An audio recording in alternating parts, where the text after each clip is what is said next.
We're in the galleries at the Rubin Museum of Himalayan Art, and we've gotten up close to a beautiful sculpture of green Tara. Tara is one of the most popular deities in Tibetan Buddhism and across the Himalayas. She's a goddess of compassion who's also known to save from the 8 fears. When I think about compassion, I usually think of Avalokiteshvara. There's a close connection between Avalokiteshvara and Tara. One story goes that when Avalokiteshvara saw the suffering of the world, he cried 2 tears, and one formed into green Tara and the other into white Tara.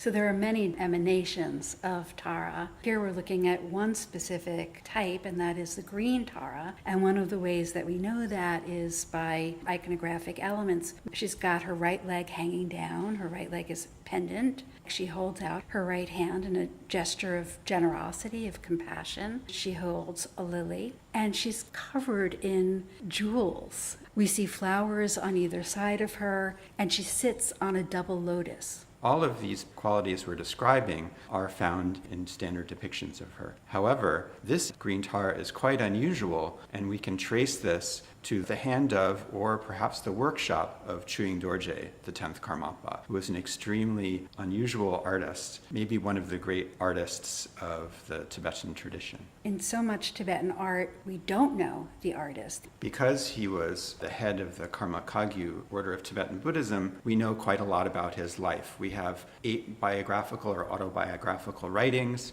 and through that we are able to trace both works by his hand, which are sometimes inscribed, and also works by his workshop, as well as later followers. So he was a prolific artist. Due to the fact that he lived in exile for about 25 years, he was somewhat removed from that context, and it is then that he really becomes quite prolific as an artist. So sculpture, paintings, and also bringing in quite a range of influences into his art. So the Karmapa is famously known to have drawn on Kashmiri art for his sculpture and from Chinese art for his painting.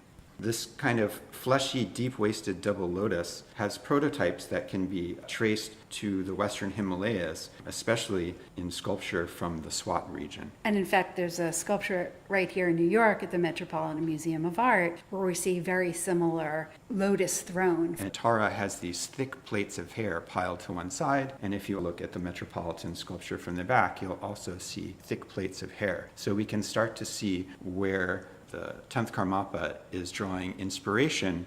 Also very distinctive, it seems to me, are these very thin striations on her drapery around her legs. And this probably refers to textile patterns that you often see in Western Tibetan and Western Himalayan sculpture. Another aspect of his sculpture that seems to draw on the greater Kashmiri region are her jewelry.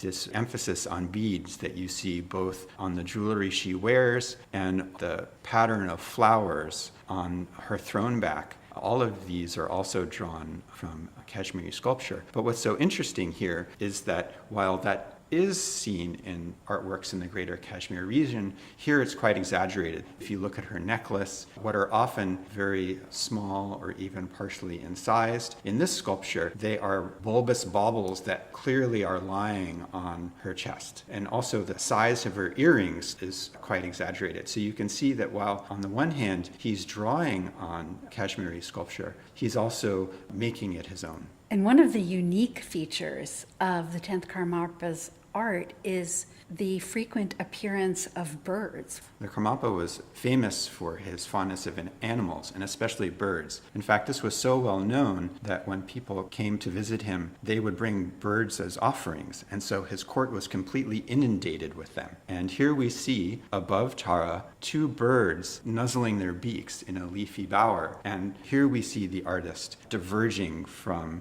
iconographic stricture and expressing himself. And we can see in another sculpture in the Cleveland Museum, also attributed to the 10th Karmapa, carved out of ivory, of Avalokiteshvara, in his headdress, you'll see a Buddha flanked by 2 birds. And so we can start to see a consistency in the imagery across the Karmapa's artwork. And we see that also in his paintings. You can find birds all over his paintings, and even in depictions of the Buddha, if you look closely above the Buddha's head, you will often find a pair of birds, much like you see in this sculpture. There's a later tradition that the 10th Karmapa could actually speak with birds. The 10th Karmapa was so revered by later generations of Tibetan artists, especially within his tradition, that his sculptures are even copied into paintings. So, for instance, if we look at a portrait of the 13th Karmapa, who was also an artist and interested in the works of the 10th Karmapa,